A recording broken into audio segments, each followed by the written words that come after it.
Okay then, here is my computer as it is so far, and you find it pretty much as I left it last time.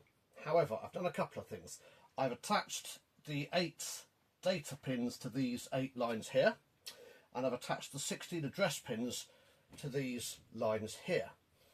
And I guess we could just, plug it in and it would do something, I suppose. But we've got no way of telling what it's going to do. So one thing I could do is I could plug in a whole bunch of LEDs and I could plug them into these address lines here. And if this processor was shouting out to these address lines, if they were going high, the LEDs would light up, and I could do the same with the data lines. But that's a lot of LEDs and maybe still quite difficult to tell what's going on. So instead I'm going to use this thing. This is an Arduino Mega. It plugs into a computer via this USB cable here, and what it does is you can program it to look for high signals and do things with them.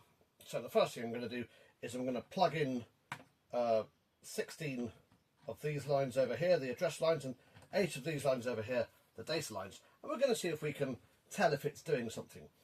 Just before I plug this in, it is worth saying that I have carefully made sure that A16 is on the left hand side, then 15, 14, 13, 12, okay, sorry, A15, my apologies, is on the left hand side, then 14, 13, 12, all the way down to A0.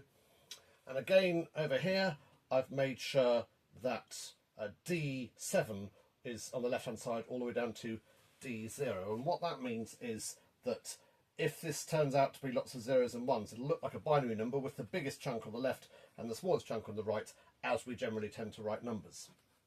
So it's important to realise that. I'm going to plug this into these pins here, and they're numbered. So starting with pin number 22, okay, I can then plug in a 14 into pin number 24, a 13 into pin number 26, and so on. So I'll get all this plugged in and then we'll have a look at the computer.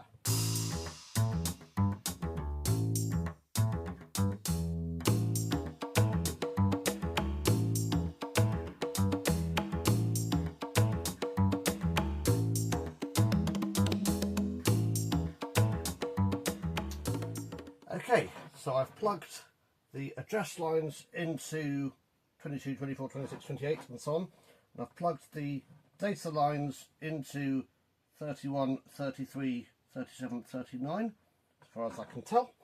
The other thing we do need to do is we need to have some sort of a reference point, so we need to plug in the ground, which is here, into a ground signal here,